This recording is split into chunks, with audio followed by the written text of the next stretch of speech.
నమస్తే, welcome to విని studio. ఈరోజు మన గెస్ట్ వరంగల్ ఎక్స్ కార్పొరేటర్ డిన్నా గారు ఉన్నారు. తెలంగాణ ఉద్యమకారుల్లో తనైన పాత్ర ఉంటుంది. వరంగల్లో డిన్నా అంటే ఒక ఫేమస్ పేరు. ఉద్యమకారులకు యూనివర్సిటీ కానీ ఇంకా వివిధ రాజకీయాలకు డిన్నా అనేది ఒక మార్క్గా ఉంటుంది.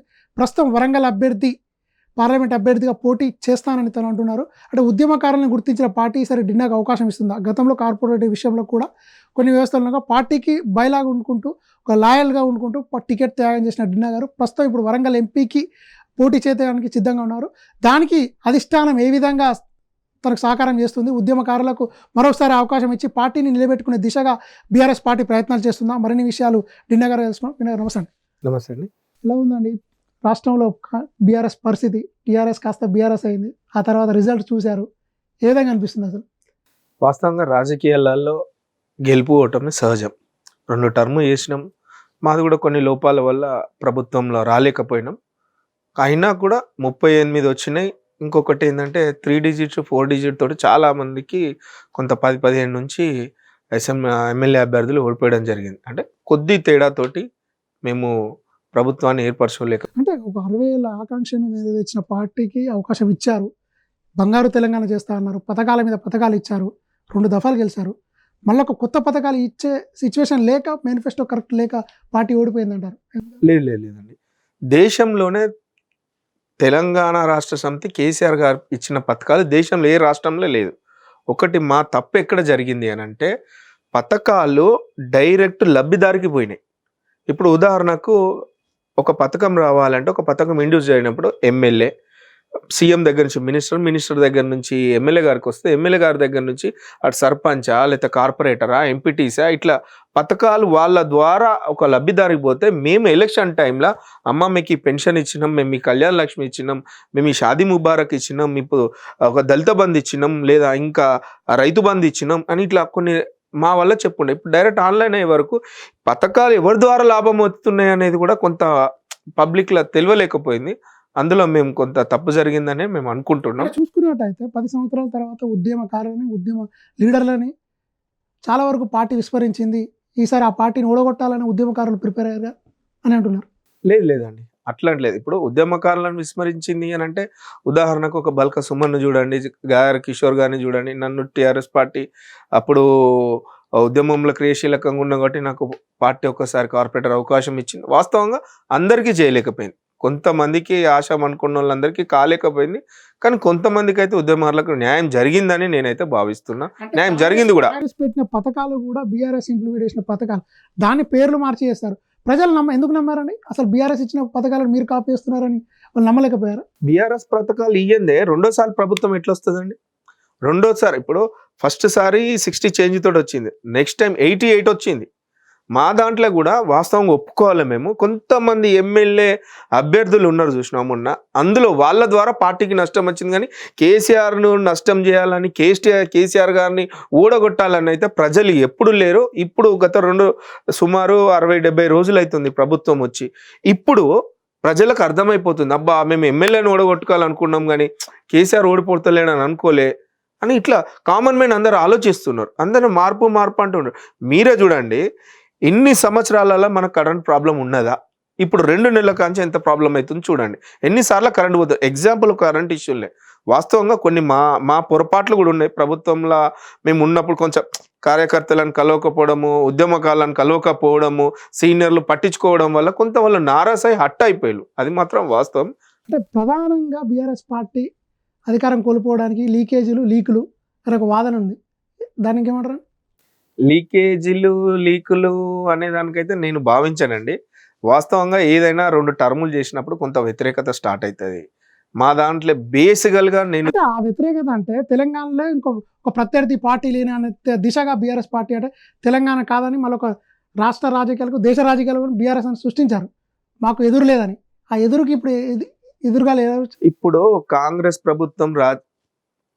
ప్రభుత్వం రావడానికి గల కారణం ఏంటంటే, మెయిన్లో వచ్చేసి సోషల్ మీడియా వాళ్ళు బాగా యూజ్ చేసిండండి. ఇంకొకటి ఏంటంటే, మా దగ్గర కూడా కొన్ని పొరపాట్లు ఉన్నాయి, అది ఒప్పుకుంటున్నాం. ఆ పొరపాట్లను భూతద్దం పెట్టి చూపెట్టిళ్ళు. ఆ భూతద్దం పెట్టే వాళ్ళ వరకు ఏదో జరిగిందట, అయ్యో అట్లా ఇట్లా అంటే అది పెద్దగా స్ప్రెడ్ అయిపోయింది. అంతేతా ఇప్పుడు 2 నెలలకే ప్రజలు సఫర్ అవుతలేరా? మా తప్పిదం ఏంది అని అంటే అక్కడ వాస్తవం ఒక ఉద్యమకారునిగా 2001 నుంచి పార్టీ పెట్టినప్పుడు నుంచి మాకు కొంత ఎప్పుడు వాళ్ళ అభివృద్ధి పైనే మినిస్టర్లే కానీ సీఎం గారే కానీ ఇంకా వాళ్ళ అభివృద్ధి పరంగా ఆ పరంగా మేము కార్యకర్త పరంగా చూసుకోకపోయారు. అక్కడ కొంత నష్టం జరిగిందని నేనైతే నా పర్సనల్ అనుకుంటున్నారు. ప్రజలు కూడా అనుకుంటారు బీఆర్ఎస్ మీద గ్యారంటీ లేదు, కాంగ్రెస్ ఇచ్చే గ్యారంటీల మీద నమ్మకం ఉందని గెలుపు. గ్యారంటీ లేదు అన్నప్పుడు 3 సీట్లో 4 సీట్లో లేదా డిపాజిట్ కోల్పోయే పరిస్థితి ఉంటుంది. ఎన్ని నువ్వు కాన్స్టిట్యున్సీలల్లా దగ్గర 2500, 3000, 10,000 లోపు, 5,000 లోపు, 3,000 లోపు ఎట్లా అయిపోయిన ప్రజలు ఎందుకు కాదనుకుంటారు చెప్పండి? లేదే మొన్న నల్గొండలో జరిగిన సభల స్వచ్ఛందంగా ప్రజలు ఎట్లొస్తారండి? కేసీఆర్ పైన తెలంగాణ ప్రజలకు నమ్మకం ఉన్నది. వాస్తవంగా కొన్ని చిన్న తప్పుల వల్ల మేము ప్రభుత్వాన్ని కోల్పోయినాం. ఇప్పుడు నేను జనరల్గా మనం అటు ఇటు తిరుగుతూ ఉంటాము. ఇప్పుడు పేపర్లో చూస్తాను, మీరు కూడా సోషల్ మీడియాలో చూస్తాను. రైతు బంధు పడ్డదండి. ఒక్క నెల ఉద్యోగస్తులకు ఫస్ట్ సెకండ్కు ఉద్యోగాలు జీతాలు వచ్చినాయి. మళ్ళీ రిపీట్ అయిందా? అది కాలేదు. ఇవి లేదు. అందుకే కేసీఆర్ గారు ఏమన్నారు, 6 నెలల వరకు వేచి చూద్దాం, 6 నెలల తర్వాత మనం ఏంటిదో చూపెడదాం.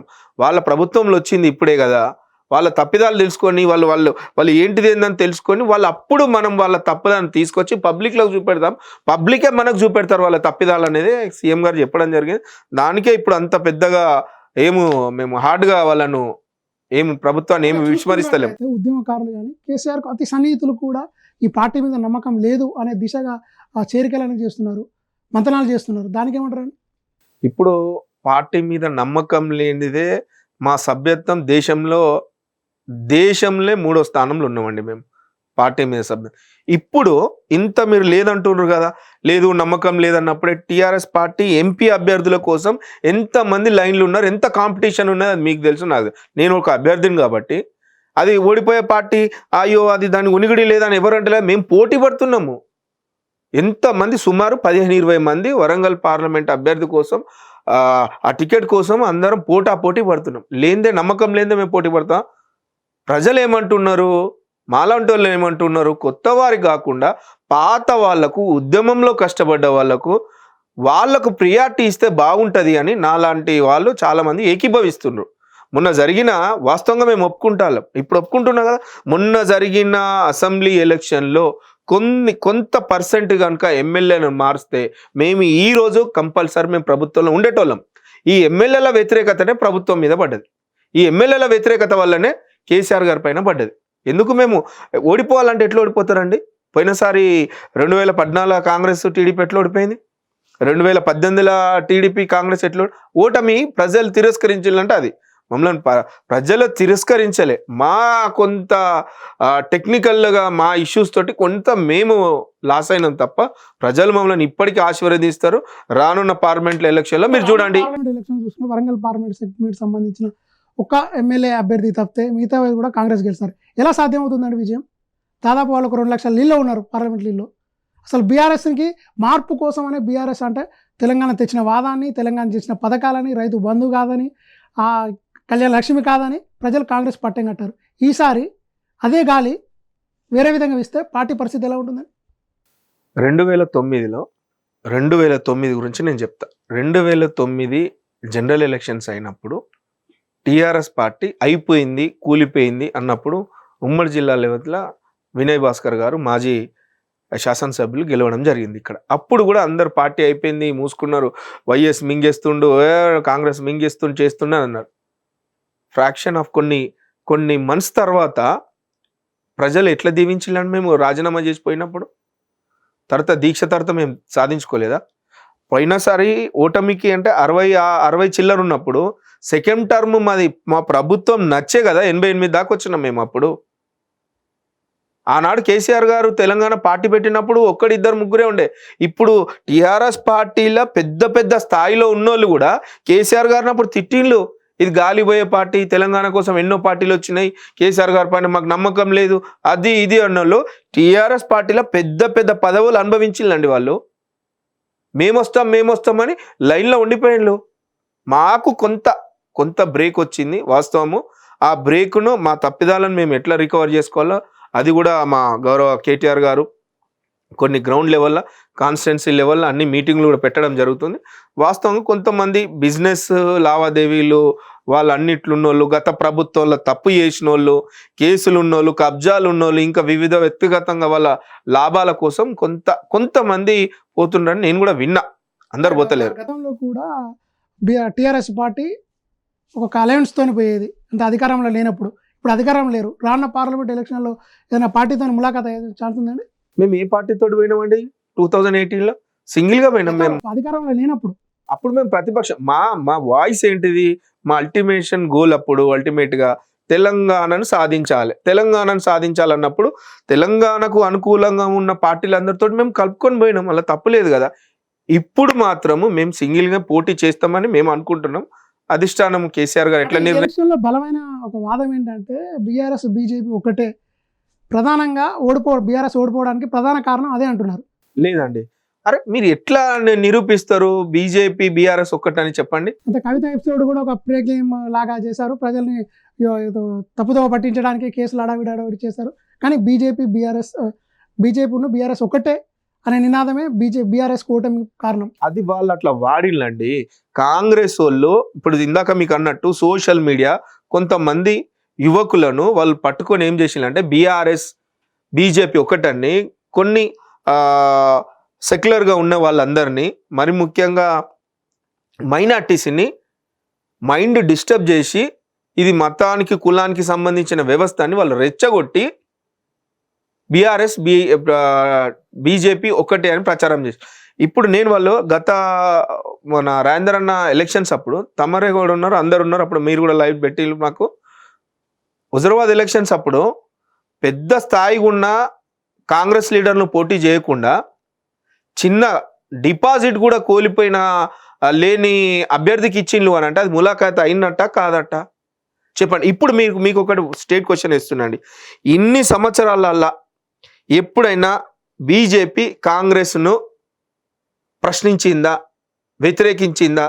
పోనీ కాంగ్రెసే బీజేపీని ఎప్పుడన్నా ప్రశ్నించిందా, వ్యతిరేకించిందా, వాళ్ళ తప్పుదాన్ని చెప్పిందా? చెప్పలేదు. ఎప్పుడు కాంగ్రెస్ బీఆర్ఎస్ మీద పడు, బీజేపీ బీఆర్ఎస్ మీద పడు. వీళ్ళు ఒక్కటి కాదని మనం అనుకోమా?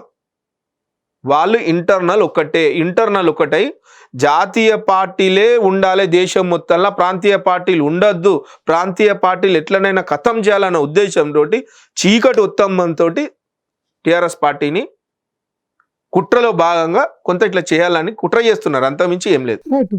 ఒక ప్రత్యేకంగా ఏంటంటే తెలంగాణలో రైతులని ఒక రాజుని చేయాలన్న కేసీఆర్ కాంక్షని రైతు బంధు రూపంగా చూపించాడు, రైతు భరోసాగా ఇచ్చారు, అవన్నీ చేశారు. అయినా కూడా రైతులు వ్యతిరేకించారు. ఎందుకంటే రైతుల గురించి పోరాడారు, ఢిల్లీలో కూడా పోరాటాలు చేశారు. అయినా కూడా ఇక్కడ రైతులు వ్యతిరేకించారు. దానికి కారణం ఏమంటారు? రైతులు కేసీఆర్ గారిని వ్యతిరేకించలేదండి. దయచేసి మీరు మళ్ళొకసారి చూసాలి. స్థానికంగా ఉండే పట్టణాలు నవ్వాయి, పల్లెలు ఎక్కిరించాయి. పట్టణంలో వచ్చిన సీట్లు పల్లెలలో గ్రామ స్థాయిలో రూరల్ టికెట్స్ రాలేకపోయాయి. ఎందుకు కారణం? రూరల్ టికెట్స్ రాలేకపోయినా ఇప్పుడు మాకు చెప్పినాము కదండి. ఇప్పుడు స్థానికంగా ఉండే నేను ఉదాహరణకు నేను కార్పొరేటర్ పథకాల పేరు మీదనే పథకాలు పార్టీ ఇచ్చిళ్ళు అనేది మేము లీడర్లు చెప్పుకోలేక పథకం కేసీఆర్ రైతు బంధు, కేసీఆర్ ఆసరా పెంచాను, కేసీఆర్ ఒక బ్రాండ్ అనేది ప్రజలలో ఉన్న బ్రాండ్ ని సారు కేసీఆర్ అనే నినాదాన్ని అంత ఈజీగా ప్రజలు ఎలా మర్చిపోయారు? ఏ విధంగా అంటే మీ నిర్లక్ష్యం వల్ల అంటారా? మా నిర్లక్ష్యం కాదండి. ఒక్కటి అంటే నేను పర్సనల్ గా పార్టీని అంటే నేను పథకాలు కూడా ఇంప్లిమెంటేషన్ లో ఉన్నాయి. దళితులకు దళిత బంధు అనే కొత్త పథకం తెచ్చారు, బీసీలకు బీసీ బంధు ఇచ్చారు. అయినా కూడా తెలంగాణ ప్రజలు వ్యతిరేకించారు. కారణం? వ్యతిరేకించలేదండి. వ్యతిరేకించిళ్ళు అనేది మీరు అనొద్దు. మా ఓటింగ్ పర్సంటేజ్ చూసాలి. ఓవరాల్ స్టేట్ మొత్తము కాంగ్రెస్ పార్టీకి మాకు ఎంత పర్సంటేజ్ పోయినామండి? ఆల్మోస్ట్ 1.5-2% తోటి మేము ఓటమి పాలైనాం. వ్యతిరేకించిళ్ళు ఓడగొట్టిళ్ళు అంటే ఎంత పర్సంటేజ్ తోటి ఓడగొట్టాలి? మాకు 2-3 రావాలి, సుమారు 5-10 లోపు రావాలి. మాకు 39 అండి, ఆల్మోస్ట్ 40. కొన్ని సీట్లలోనైతే కొద్ది మెజార్టీతో ఓడిపోయినాం. అవి ఒక 10 ఉన్నాయి. మేము ఒప్పుకుంటున్నాం కదా, కొన్ని సీట్లు మేము మారాల్సింది ఉండే మరి పెద్దలు ఏ విధంగా ఆలోచించాలో నాకు తెలియదు. ఆ వ్యతిరేకంతో ఎప్పుడు కేసీఆర్ గారిని ఒక రైతే కానీ లబ్ధిదారుడు ఎవ్వరు వ్యతిరేకించలే, ఎవ్వరు తిట్టలేదు, ఎవ్వరు కేసీఆర్కు వ్యతిరేకంగా ఓటేయలేదు. స్థానికంగా ఉన్న ఎమ్మెల్యేల పైన విసికెక్కి కొన్ని కాన్స్టిట్యున్సీలలో ఓటమి పాలవడం అది మేము ఒప్పుకుంటున్నాం. కేసీఆర్ గారిని పాయిన కానే కాదు అది. రైట్. వరంగల్ పార్లమెంట్ కనుక చూసుకున్నట్లయితే ఇప్పుడు ఎలాంటి వ్యూహాలు గతంలో చేసిన కేసీఆర్ పథకాలు స్టేట్కి ఇంప్లిమెంట్, ఇప్పుడు రాష్ట్ర భవిష్యత్తుకు దేశ భవిష్యత్తుకు సంబంధించిన ఎలక్షన్స్, ఈ ఎలక్షన్స్లో కేసీఆర్ వ్యూహం ఎలా ఉండబోతుంది? అంటే ఒక మార్పు అనేది కోరుకున్నారు ప్రజలు, ఆ మార్పుని మళ్ళీ తుడిచేయాలి, ఆ మార్పు కేసీఆరే రావాలని కోరుకునే కేసీఆర్ ఏం చేయాలి, బీఆర్ఎస్ పార్టీ ఏం నినాదాలు చేయాలి, ఎలాంటి హామీలు ఇవ్వాలి? అంటే నేను గతంలో 2 సార్లుగా ఎంపీగా గెలిచిన బీఆర్ఎస్ పార్టీ వరంగల్కి ఏం చేసిందంటే ఏం చెప్తారు? ఇప్పుడు కేసీఆర్ గారి ఆలోచన చాలా పెద్దదండి, మేధావి. వాళ్ళు ఏం ఆలోచిస్తారో మేము చెప్పారు, వాళ్ళు ఆలోచించింది చెప్పింది మేము ఫాలో అవుతాము. కానీ నా పర్సనల్గా నేనేమనుకుంటున్నా అంటే పార్టీనే కానీ అధిష్టానం కానీ కేసీఆర్ గారు కేటీఆర్ గారిని పెద్దలందరినీ టీఆర్ఎస్ పార్టీ ఎవరికి అభ్యర్థిని ప్రకటించే ముందు దయచేసి పాత వాళ్ళందరినీ ఉద్యమకారులందరినీ పిలిచి పాత వారికి ఉద్యమకారులకు ఇస్తేనే టీఆర్ఎస్ పార్టీ గెలుస్తుందని నా పర్సనల్ ఒపీనియన్. నా ఒపీనియనే కాదు, టీఆర్ఎస్ పార్టీలు ఉన్న ఎక్కువ శాతం మెజార్టీలు ఉన్న వాళ్ళందరూ కూడా ఇదే అభిప్రాయపడుతున్నారు. రెండోది ఇంకొకటి, దేశంలో సాక్షాత్తు కేంద్ర ప్రభుత్వాలే మా పథకాలు చూసి ఎన్నో అవార్డులు ఇచ్చింది. అది తమరు మీడియాలలోనే కూడా ఎన్నో చూసినాం. మీరు సాక్షాత్తు సెంట్రల్ మినిస్టర్లే కానీ ప్రధానే కానీ యుఎన్ఏలోనే కానీ ప్రపంచ దేశాలలో మెచ్చుకున్నారు మమ్మల్ని. అది మేము ఏదో డప్పు కొట్టుకున్నా, మా పథకాలు అట్లా ఉన్నాయి. ఇక రాబోయే పార్లమెంట్ ఎలక్షన్ అయితే మార్పు కోరాలనుకుంటారు. మేము మాత్రము గతం కన్నా ఒక సీట్ ఎక్కువనే వస్తుందని మేము నమ్ముతున్నాం. ఇప్పటికే వాళ్ళ కాంగ్రెస్ పార్టీ కుమ్ములాట స్టార్ట్ అయింది. బీజేపీల కొత్త వాళ్ళని వచ్చి కొంత ఎంకరేజ్ చేసి కొత్త పాత అని కల్లికతో అందులో కూడా కొంత డిస్టర్బెన్స్ అయ్యి కొంత లుకలుకలు నడుస్తున్నాయని కూడా పొద్దున కూడా మనం విన్నాము. కానీ టీఆర్ఎస్ పార్టీ క్రమశిక్షణ గల పార్టీ. ఎన్ని ఓట్లతో ఓడిపోయింది? ఉదాహరణకు 7,000, 12,000, 3,500 ఇట్లా కొన్ని అయిపోయినాయి. కానీ ఈ పార్లమెంట్ ఎలక్షన్లో అట్లా ఉండదు. అన్నిటి నాకు తెలిసి మైబాద్ వరంగల్ బంపర్ మెజార్టీతో గెలుస్తుంది. అది గెలవాలంటే దయచేసి పాత వాళ్ళకి ఇస్తేనే, పాత ఉద్యమకారులకు ఇస్తేనే గెలుస్తుంది అని నేను. గెలిచిన పార్లమెంట్ టికెట్ ఉమ్మడి వరంగల్ అంటే మీకు తెలిసి మీ వరంగల్ మీరు చూసినట్టుంటే వరంగల్కి ఏ లబ్ధి పొందారని ఒక పార్లమెంట్ అభ్యర్థిగా బీఆర్ఎస్ పార్టీ ఏం చేసిందండి?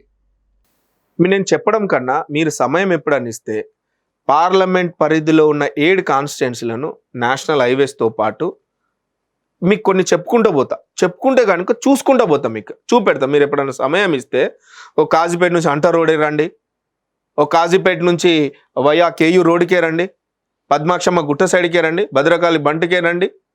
ఇట్లా చెప్పుకుంటూ పోతే ఎన్ని ఉన్నాయి. మాకు ఇన్స్టిట్యూషన్స్ వచ్చినాయి. స్మార్ట్ సిటీ నినాదాన్ని ఫిల్ చేశారంటారా? ఇప్పుడు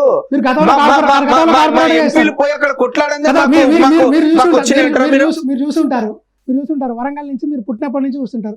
ఏ రోజైనా వరంగల్ మునిగిన చరిత్ర ఉందండి? తెలంగాణ ప్రభుత్వం రాగానే వర్షాలు వస్తున్నాయి, నాలుగు కబ్జాలు అయ్యాయి, వరంగల్ నీడ మునిగింది. ఇప్పుడు చూసారా మీరు? మంచి పాయింట్ అడుగుతున్నారు మేము దగ్గర లోకల్ వాళ్ళము, ఇక్కడనే చదువుకున్నాం, ఇక్కడనే పుట్టి పెరిగినాం.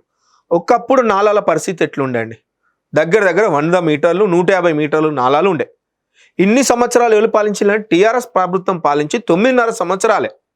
అప్పటి వరకు ఇంత పెద్ద ఫ్లడ్స్, ఇంత పెద్ద నీళ్ళు ఎప్పుడు రాలే. జనాభా గ్రామీణ ప్రాంతంలోకి వెళ్ళి వచ్చి సిటీలలోనే ఎక్కువ నివసించాలి అని ఆ సిటీ కల్చర్కి అలవాటు పడి లేఅవుట్లలో నాలాను కబ్జా చేసి గత ప్రభుత్వం కడితే 100 మీటర్లు ఉన్న నాలాలు 20 మీటర్లు 30 మీటర్లు అయిపోయినాయి. ఇన్ఫ్లో ఎక్కువ అయిపోయింది, అవుట్ఫ్లో తక్కువ అయిపోయింది. అవుట్ఫ్లో తక్కువ పోయినప్పుడు ఏమవుతుంది? వరదలు ఓవర్ఫ్లో అవుతాయి. ఓవర్ఫ్లో అయింది వాస్తవం. ఇంత వర్షాలు నేను పుట్టెరిగిన కానీ ఇంత చూడలే. అది ప్రకృతి, దాన్ని మనం ఎవరిను అది కాలేదు. మన ఒక్క తెలంగాణలో ఒక్క వరంగల్లోనే అయిందా అండి? ఇది దేశంలో ఎక్కడ కాలేదా? చెప్పండి. ఎస్ జరిగింది. ఎట్లా జరిగింది? నాలాలు కబ్జాలు అయినాయి. 100 మీటర్లో ఉన్నది ఇన్ఫ్లో అయితే 20 మీటర్లో ఉన్న దాంట్లోకి అవుట్పుట్ ఎట్లా పోతుంది? నేను యాజ్ ఎ కార్పొరేటర్గా స్వయంగా ఐటీ మినిస్టర్ గారు, మున్సిపల్ మినిస్టర్ కేటీఆర్ గారిని 2 సార్లు తీసుకొచ్చి నేను నాలాలు చూపెట్టడం జరిగింది. తర్వాతనే కొంత తీయడం జరిగింది. నేను 2016లో జరిగినప్పుడు కూడా అది మా ప్రభుత్వం అప్పటికి వచ్చింది 2 సంవత్సరాలు అవుతుంది. మేము కొత్తే కదా. సిటీ ఎంత డెవలప్ అయింది ఇప్పటికీ? చుట్టుపక్కల పోయింది. సిటీలో కావాలంటే ఇంకా కొంచెం ఫ్లోలు ఎక్కువైనాయి కాబట్టి అందులో భాగంగా జరిగిందే తప్ప టీఆర్ఎస్ ప్రభుత్వం ఏదో టీఆర్ఎస్ ప్రభుత్వం నాణాలు కబ్జాలు చేసిందన్న చరిత్ర అయితే లేదండి.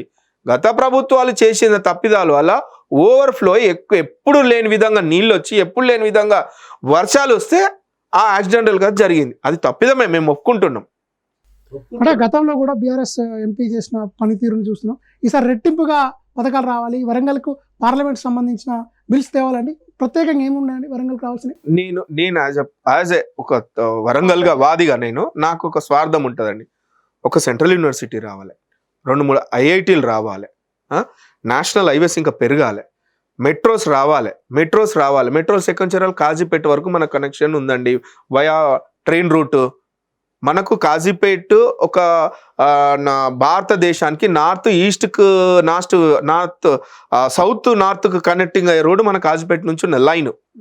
అక్కడ నుంచి మనం మెట్రో త్రూ భూపాల్పల్లి పర్కాల్ ఒక మెట్రో, నర్సంపేట వరకు, ఇటు గన్పూర్ వరకు, ఇటు పాలకుర్తి సైడ్ కింద ఆ లైన్ కనుక మెట్రో లైన్ కనుక మనం ఎక్స్టెన్షన్ చేసి తీసుకెళ్తే మన సిటీకి పెట్టుబడులు ఎక్కువ వస్తాయి, ఫ్యాక్టరీలు ఎక్కువ వస్తాయి. జనాభా మన ఊర్లో ఉన్న వాళ్ళు మన ఊర్లోనే ఉంటారు, ఇక సిటీకి రారు. మన ట్రాన్స్పోర్ట్ ఫెసిలిటీ ఇచ్చినాక ఆ నుంచి వచ్చి ఇక్కడ ఉండి ఎందుకు బతుకుతారు? కూడా అయ్య వాళ్ళతోటి భార్య పిల్లలతోటే ఉంటారు. ఇక అట్లాంటిది రావాలని కొంత గతంలో ధర్నాలు చేస్తారు, రాస్తారోకలు చేస్తారు. టాపిక్ ఏంటంటే అక్కడ 10 సంవత్సరాల గవర్నమెంట్ లో కూడా కాజీపేటలో కోచ్ ఫ్యాక్టరీ రావాలి అంటే ఇక్కడ ఉన్న local party TRS party MP అభ్యర్థి కొట్లాడిండు. కానీ కేంద్రంలో ఉన్నది ఎవల ప్రభుత్వం? ఇన్ని సంవత్సరాలు అసలు కోచ్ ఫ్యాక్టరీ రావాలంటే ఏ ప్రభుత్వం? సెంట్రల్ గవర్నమెంట్ ఇస్తుందా, స్టేట్ గవర్నమెంట్ ఇస్తుందా? స్టేట్ గవర్నమెంట్ సెంట్రల్ గవర్నమెంట్ మీద ఎన్నిసార్లు ఒత్తిడి చేసినా, రైలు రోకోలు ధర్నాలు చేసినా, ప్లస్ ఎన్నిసార్లు పార్లమెంట్లో రిప్రజెంటేషన్ సెంట్రల్ మినిస్టర్ గారికి ఇచ్చినా కూడా ఇచ్చే బాధ్యత ఎవరిదండి? అది సెంట్రల్ గవర్నమెంట్ ఇవ్వాలి. ఇన్ని సంవత్సరాలు కాంగ్రెస్ ప్రభుత్వం పాలించినప్పుడు ఇచ్చిందా అండి?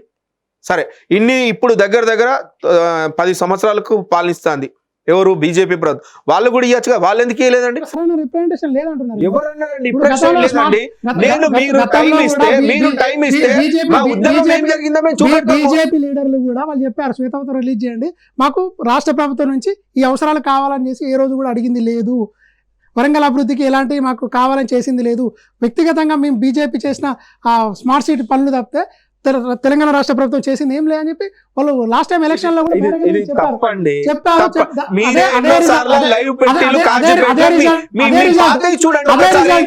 వరంగల్ కార్పొరేషన్ ఎలక్షన్స్ కానీ హైదరాబాద్ కార్పొరేషన్ ఎలక్షన్స్ ఆ రిజల్ట్స్ చూపెట్టారు బీజేపీకి.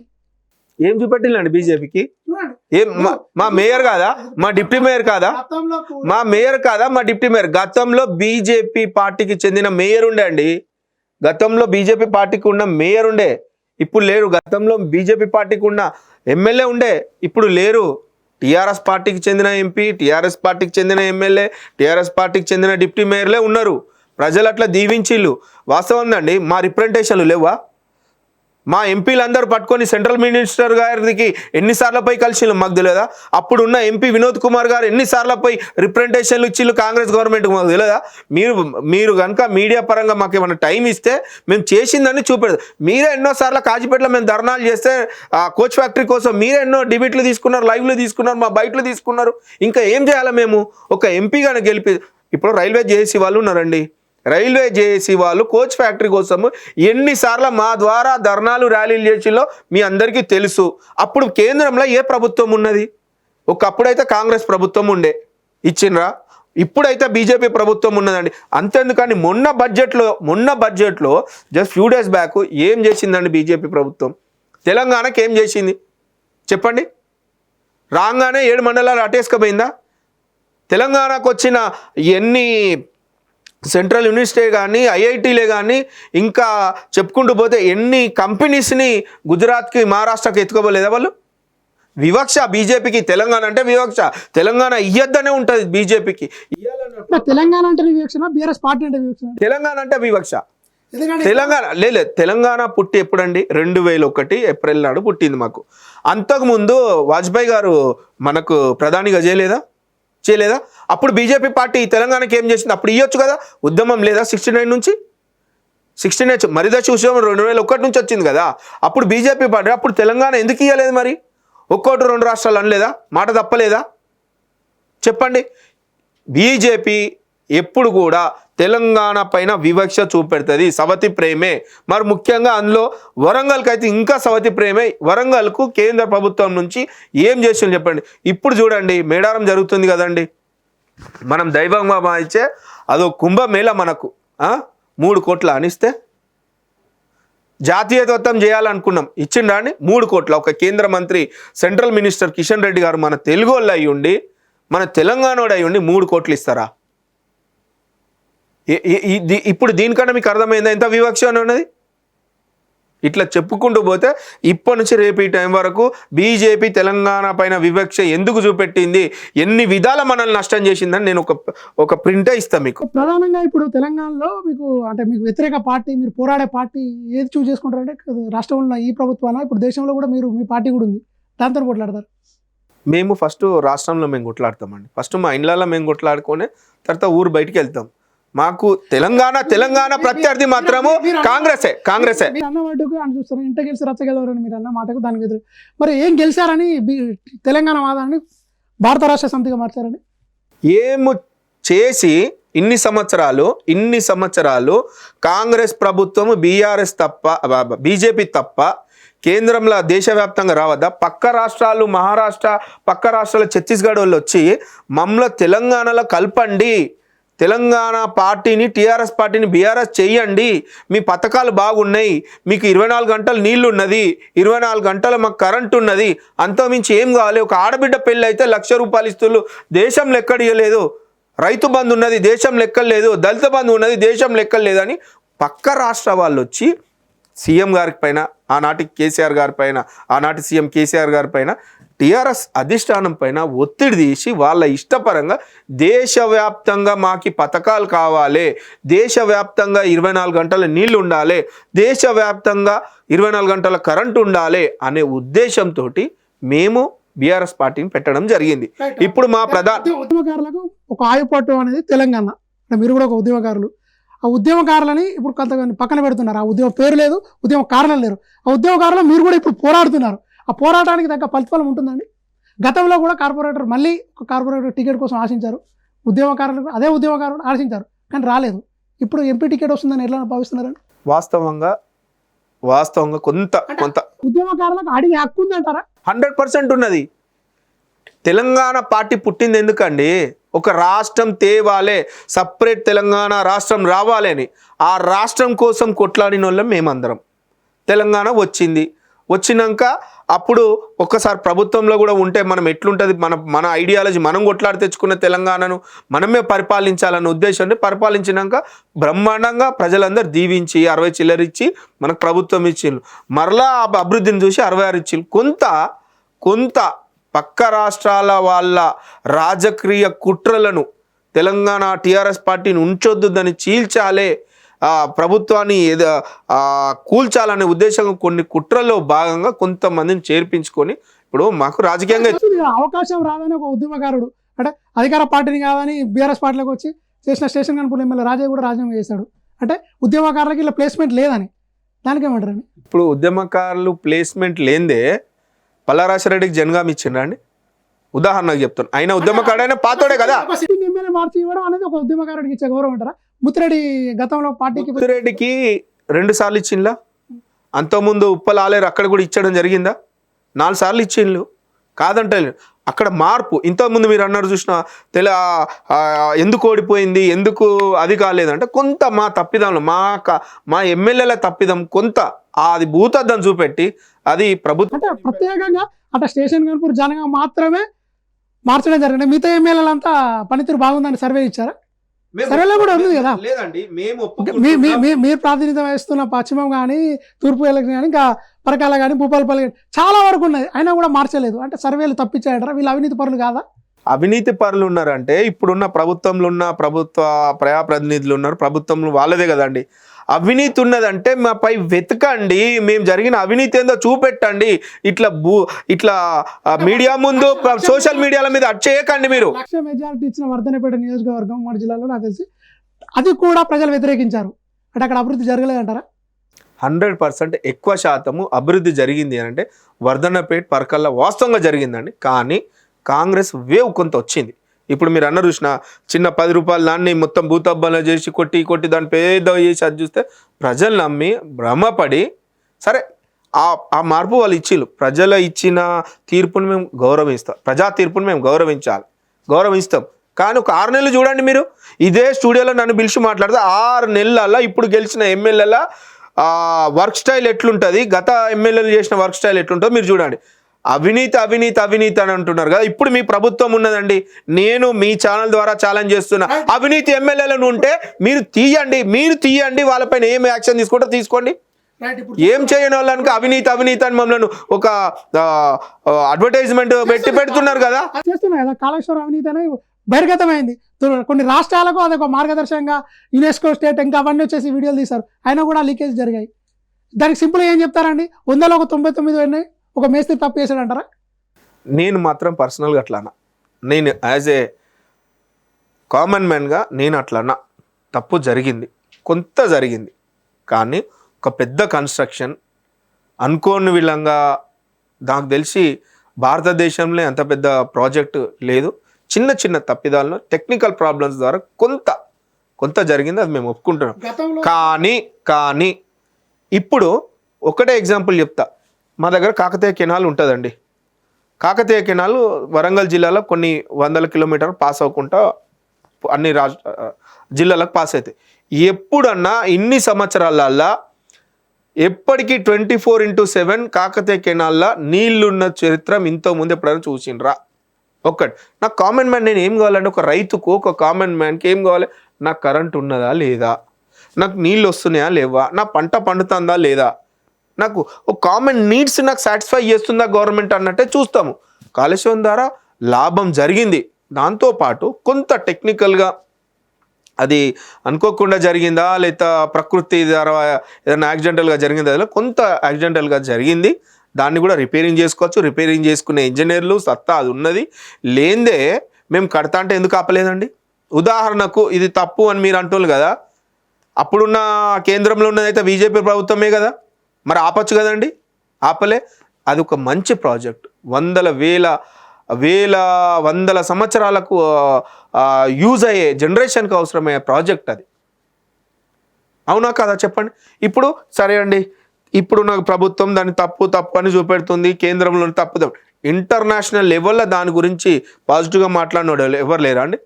ప్రపంచ దేశాల నుంచి అయితే కాళేశ్వరంకి వచ్చి విజిట్ చేసి ఈ ప్రాజెక్ట్ మంచిగా ఉన్నది, మా దగ్గర కూడా వచ్చి ఎక్స్ప్లెయిన్ చేయండి అని మన దేశంలోకి, మన రాష్ట్రంలోకి వచ్చి ఎంతమంది పెట్టుబడిదారులు వచ్చి అడిగిన దాఖలాలు కాదా? రెండోది, గత ప్రభుత్వాలతో పూస్తే ఇప్పుడు తెలంగాణ రాష్ట్రం వచ్చిన తర్వాత ఎన్ని ఐటీ ఇండస్ట్రీస్ అన్నా, ఎన్ని మ్యానుఫ్యాక్చర్ ఇండస్ట్రీస్ అన్నా హైదరాబాద్కి వచ్చినాయండి. ఒకప్పుడు హైదరాబాద్ చూడండి, ఇప్పుడు హైదరాబాద్ చూడండి మీరు. నేను ఛాలెంజ్ చేస్తున్నా, ఆ ఫ్లైఓవర్ చూడండి, ఐటీలు చూడండి. అది మనం ఇక్కడ బెంగళూరులో ఉన్నామా, లేకపోతే అబ్రాడ్లో ఉన్నామా, అమెరికాలో లండన్లో ఉన్నామా అనిపిస్తుంది. ఒక్కొక్కళ్ళు చాలామంది మా ఫ్రెండ్స్ కొన్ని ఇయర్స్ బ్యాక్ పోయిన వాళ్ళు 7 years 8 years 6 years తర్వాత వచ్చినప్పుడు అవంతా చూసారే, ఇంత డెవలప్ అయింది తెలంగాణ, ఇంత డెవలప్ అయింది వరంగల్ అంటే. అన్ని వనరులు ఉంటేనే పెట్టుబడిదారులు వస్తారు. వనరులు లేవా మన దగ్గర? ఇన్ని సంవత్సరాలు ఎందుకు రాలేదు?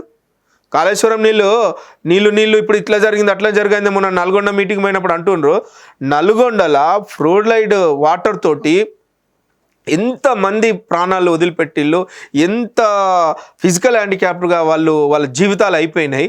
ఇది కేంద్రం దగ్గర వాళ్ళు కూడా పోయి కొట్లాడిళ్ళు. రాష్ట్ర ప్రభుత్వాలు ఇన్ని కొట్లాడినా కూడా జరిగిందండి? అప్పటికున్న రేషో ఇప్పుడున్న రేషో చూసినా 0% వచ్చిందండి. చేయలేదా టీఆర్ఎస్ పార్టీ? ఏమో చేయలేదు. కాళేశ్వరంతో ఏం లాభం జరగలేదా? కొన్ని జరిగినాయి. టెక్నికల్గా కొంత 0.1% అదే జరిగింది, దాన్ని ఒప్పుకుంటాం. దాన్ని అవి గతంలో టికెట్ కావాలని ఆశిస్తే మేము చేసిన పనులు, సర్వీసులు, చేసిన ఉద్యమాలకు సంబంధించిన ఫోటోలు ఇస్తే రిప్రజెంట్ ఇచ్చారు. కానీ ఇప్పుడు ఆ కల్చర్ లేదు. ఒక గాడ్ ఫాదర్ ఉండాలి, ఒక రిప్రజెంటేషన్ ఇవ్వాలంటే ఒక వే ఉండాలి. ఆ వేకు గాడ్ ఫాదర్కు డిన్నాకి ఎవరు ఉంటారండి? ఇక నాకు గాడ్ ఫాదర్ అని అంటే నాకు 2001 నుంచి పెద్ద సార్ అంటే కేసీఆర్ గారు చాలా దగ్గర. అంతకు ముందు తర్వాత హరీష్ అన్న బాగా దగ్గర ఉండే. తర్వాత కేటీఆర్ అన్న రామన్న అక్కడి నుంచి వచ్చిన తర్వాత లోకల్గా ఉన్నప్పుడు మన వినయ్ భాస్కర్ అన్న 2004 ఇండిపెండెంట్గా ఓడిపోయినప్పుడు 2005లో జాయిన్ అవుతాడు. ఆయన అయినాక మాకు లోకల్ అభ్యర్థి అని మేము మాజీ ఎమ్మెల్యే గారికి మేము ఇక మాకు ఆయనకున్న సత్సంబంధం వల్ల మేము ఇక్కడ బాగా అటాచ్ అయ్యడం జరిగింది. దాంతో పాటు ఇక్కడ ఎమ్మెల్యే గెలిపించుకోవాలని ఎక్కువ కాన్సన్ట్రేషన్ పశ్చిమ. ఇప్పుడు 7 సెగ్మెంట్లలో మరి డిన్నాకు పనిచేసే లీడర్లు కానీ గత మాజీ ఎమ్మెల్యేలు సహకారం ఉంటుందా? 100% ఉంటుందండి. 100కి 200% ఉంటుంది. మరి ముఖ్యంగా డిన్నను ప్రతి ఒక్కరు 7 కాన్స్టిట్యున్సీలలో మా ఇంట్లో మనిషి, మా అన్న, మా తమ్ముడు, మా కులపోడు, మా వాళ్ళు అని కొంత భావ వాళ్ళకు ఎక్కడో వాళ్ళు కనెక్ట్ అవుతూ ఉంటారు చాలా. నేను మళ్ళీ ఇంకోటి ఏంటంటే నేను లోకల్ని ఎప్పుడు గిర్ర కాజిపేట, హన్మకొండ, వరంగల్, వరదనపేట, పరకాలు, భూపాలపల్లి, తొర్రు ఎట్లా 2 రోజులకు ఒక్కసారి ఎప్పుడు తిరుగుతూనే ఉంటాను. నేను నా మనిషి, మా ఇంటి మనిషి అని వాళ్ళు భావిస్తారు నన్ను. అది నాకు ఒక పెద్ద పాజిటివ్. గతంలో సారు కేసీఆర్ 16 అనేసి నినాదం అని ఉండేది. ఆ నినాదాన్ని మళ్ళీ కంటిన్యూషన్ చేస్తారా? ఇప్పుడున్న పరిస్థితిలో ఆ నినాదానికి కాస్త మారుస్తారా? చూడండి, వర్షాకాలం ఉంటుంది, ఎండాకాలం ఉంటుంది, చలికాలం ఉంటుంది. జనరల్గా ఎలక్షన్లల్లో స్వాతంత్రము రాకముందు నుంచి ఉన్నది కాంగ్రెస్ పార్టీ. అట్లా అంటే వాళ్ళు ఎప్పటికీ వాళ్ళే ప్రభుత్వంలో ఉండాలి. వాజ్పేయి గారు ప్రభుత్వం 1983లో బీజేపీలో వచ్చినప్పటి నుంచి వాళ్ళు కరెక్ట్ చేస్తే వాళ్ళు ఎప్పటికీ ప్రభుత్వంలోనే ఉండాలి. మా ప్రజలు తీర్పు అది. కొంత మళ్ళీ మేము వస్తాం, 100% వస్తాం. మళ్ళీ ఇప్పుడు అనుకుంటున్నాం గతం కన్నా ఇప్పుడు ఉన్న ఎంపీల కన్నా మేము ఒకటి ఎక్కువనే వస్తాం. మీరు చూడండి, మళ్ళీ నన్ను పిలిచి మీరు మాట్లాడతారు. రైట్. ఫైనల్గా అయితే వరంగల్ టికెట్ మీద డిన్నాకు ఒక అభిప్రాయం ఉన్నది. అభిప్రాయం కాస్త ఈ 5 రోజుల దాంట్లో మార్పులు చెప్పుకో. చాలామంది లీడర్ల ఫిల్టరేషన్ ఉన్నది. దాంట్లో ఆర్థికంగా చూస్తున్నా అన్నీ చూస్తున్నారు. మరి అన్నిట్లలో డిన్నా గారు పాస్అవుట్ అయ్యారా? 200% పాస్ అవుట్ అయినా. ఎందుకు అనంటే నేను లోకల్ వ్యక్తిని. ఇది రిజర్వ్డ్ క్యాండిడేట్. నేను రిజర్వ్డ్ ఒక మాదిగ సామాజిక వర్గానికి చెందినని. 2001 నుంచి నేను 2004 వరకు నేను నా డివిజన్ యూత్ ప్రెసిడెంట్ చేసిన. 4 నుంచి 9 వరకు నేను సిటీ స్టూడెంట్ ఇన్ఛార్జ్గా చేసిన. 9 నుంచి మొన్నటి వరకు యూత్ ప్రెసిడెంట్ చేసిన, ఒక కార్పొరేటర్గా చేసిన. ప్రతి ఉద్యమంలో, సామాజిక ఉద్యమంలో నేను ఉన్నా. లోకల్గా ఏ అంశం పైన కూడా నాకంటూ ఒక గ్రిప్ ఉన్నది. అధిష్టానానికి నాకు గ్యాప్ లేదు. చూసుకున్నట్టయితే వరంగల్ పార్లమెంట్ సెగ్మెంట్కు ఎలాంటి నిధులు వస్తే బాగుంటుంది? మీరు ప్రత్యేకంగా మీ నోటీస్కి వచ్చిన కానీ సమస్యలు ఏ నియోజకవర్గం ఏం చేస్తే బాగుంటుంది? ఒక అనాలిసిస్ ఉందండి, ఒక ప్రిపేర్ చేసుకున్నారా మీరు? ఎస్. 7 కాన్స్టిట్యున్సీలలో సుమారు 17 లక్షల చిల్లర ఓటర్స్ ఉంటారండి. దాంట్లో ఈ 7 కాన్స్టిట్యున్సీల్లో కాన్స్టిట్యున్సీకి ఒక ఫ్యాక్టరీ ఉండాలండి. అది దాంతోపాటు మెట్రో 7 కాన్స్టిట్యున్సీలకు కనెక్టింగ్ కాజీపేట, వరంగల్ రైల్వే స్టేషన్కు కనెక్ట్ అవ్వకుంటూ ఒక మెట్రో ఉండాలండి. IIITలు ఉండాలి, సెంట్రల్ యూనివర్సిటీలు ఉండాలి. ఇప్పుడు ప్రతి ఒక్క పిల్లలు దుబాయ్కి, హైదరాబాద్కు, బెంగళూరుకు పోకుండా అక్కడున్న కంపెనీస్ను ఇక్కడికి తెచ్చే విధంగా నేను కొట్లాడే సత్తా, సబ్జెక్ట్ నాకు ఉన్నదని నేను భావిస్తున్నా. వాస్తవంగా కాకతీయులు పాలించిన మన వరంగల్, చరిత్రాత్మక వరంగల్ ఒక ప్రపంచ మ్యాప్లో వరంగల్ అని చూపెట్టే విధంగా కొన్ని చేసేటివి కూడా ప్రాజెక్ట్స్ చాలా ఉన్నాయి. ఎడ్యుకేషన్ మీద ఒకటైతే బాగుందండి. అలాగే మనకు ఎయిర్పోర్ట్ ఉందండి. అప్పుడు బీజేపీ ప్రభుత్వమే ఉన్నదండి, అప్పుడు కాంగ్రెస్ ప్రభుత్వమే ఉన్నదండి. ఎయిర్పోర్ట్ అథారిటీ ఎవరి దగ్గర ఉంటుందండి? సెంట్రల్ గవర్నమెంట్ ఉంటుంది. మేము ఎయిర్పోర్ట్ కోసం మేము ప్రయత్నాలు చేయలేదా? మేము ఉద్యమాలు చేయలేదా? మేము రిప్రజెంటేషన్ చేయలేదా? ఆ ఎయిర్పోర్ట్ దిశగా ఫస్ట్ ఎయిర్పోర్ట్ కనెక్టింగ్ మనకు ఉండే విధంగా నేను దాంట్లో కృషి చేస్తానండి. ఫస్ట్ ట్రాన్స్పోర్ట్ కావాలి, తర్వాత మనకు వాటర్ ఫెసిలిటీస్ అయితే ఉన్నాయి. రోడ్స్ ప్రతి కాన్స్టిట్యున్సీకి, ప్రతి డిస్టిక్కి ఏ ఏరియా పోయినా కూడా మన రాజధానికి ఒక కనెక్టింగ్ రోడ్డు, నేషనల్ హైవేస్ ఉండాలి. హైవేస్ పెంచాలి. ప్రతి ఒక్క యువకుడు, ఓ 10th చదివినోనికి వానికి ఏ స్థాయిలో ఉద్యోగం కావాలి, ఓ ITI చేసినోనికి ఏ స్థాయిలో ఉండాలి, ఒక PhD చేసినోనికి ఏ స్థాయిలో ఉండాలి, ఒక బీటెక్ చేసిన వాళ్ళకి ఏ స్థాయిలో ఉండాలి.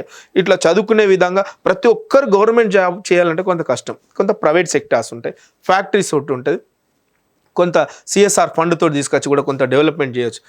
ఏ పిల్లోడు చదువుకుంటే, నేను ఉదాహరణకు పశ్చిమలో చదువుకున్నా, వరంగల్ డిస్టిక్ హన్మకొండలు ఉంటున్నా, నాకు చుట్టుపక్కల ఉండే విధంగానే నాకు ఒక కంపెనీ ఫ్యాక్టరీ. మరి హైదరాబాద్తో పోల్చుకుంటే 5% కూడా మనం IT లేదండి, ఒప్పుకోవాలి అది. అటువంటి ఇప్పుడు వరంగల్, హైదరాబాద్ తర్వాత అతిపెద్ద నగరం వరంగల్. కొంచెం ఐటీని డెవలప్మెంట్ చేయాలి. ఇక్కడ వనరులు ఉన్నాయి, ఐటీని డెవలప్ చేయాలి. ఇంకా చెప్పుకుంటూ పోతే చాలా ఉన్నాయి అట్లాంటి చేసేటి. ఇవన్నీ కేంద్ర ప్రభుత్వంతో అయితే, రాష్ట్ర ప్రభుత్వంతో, కేంద్రంతో కొట్లాడి నిధులు తీసుకురావాలి. సెంట్రల్ యూనివర్సిటీ తీసుకురావాలి. ఎవరు తీసుకురావాలి? ఎక్కడ కొట్లాడాలి? IIIT తీసుకురావాలి. ఎక్కడ కొట్లాడాలి? రైల్వే గురించి కొట్లాడాలి. ఎక్కడ కొట్లాడాలి?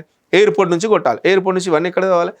ఒక పార్లమెంట్లోనే మనకు రాజ్యాంగం ఇచ్చిన హక్కు ద్వారా పార్లమెంట్లో కొట్లాడి తీసుకొచ్చే అంశాలు ఇవన్నీ, కేంద్రంతో కొట్లాడి తీసుకొచ్చే అంశాలు. ఇటువంటి చేసేదానికి నాకు అవగాహన ఉన్నది, ఆ సబ్జెక్ట్ ఉన్నది అని నేను నమ్ముకుంటూ ఈ విధంగా కొన్ని చేసే ప్రయత్నాలు ఉన్నాయి. కాబట్టి నేను ఎంపీగా చేస్తే నా జిల్లాకు నా ప్రాంతం బాగుపడాలి, నా ప్రాంతం డెవలప్ చేయాలనే కొంచెం స్వార్థంగా ఉన్నది. కాబట్టి నేను ఎంపీగా ఒక అభ్యర్థి ఉంటే బాగుంటుంది, ఎంపీగా గెలిచి పార్లమెంట్లో ఉండాలని నేను కోరుకుంటున్నా. అలాగే కేసీఆర్ గారు కూడా నా నమ్మకాన్ని గౌరవించి నాకు ఎంపీ టికెట్ ఇస్తారని కూడా నేను నమ్ముతున్నా.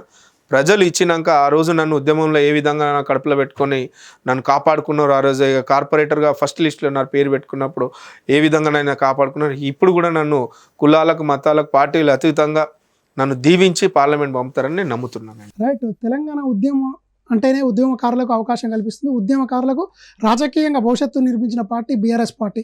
కేసీఆర్ నన్ను గుర్తించారు, గతంలో కార్పొరేట్ చేశారు, ఈసారి కూడా ఎంపీ బరిలో ఖచ్చితంగా కేసీఆర్ దృష్టిలో నా పేరు ఉంది. వచ్చిన కొత్తలో వరంగల్ పార్లమెంట్ సెగ్మెంట్ని కేసీఆర్కి ఒక బహుమతిగా ఇస్తానని డిన్నా గారు అంటున్నారు. ఇది లీడర్ టైం. మరో లీడర్ టైంలో మళ్ళీ కలుద్దాం. Keep watch finish today.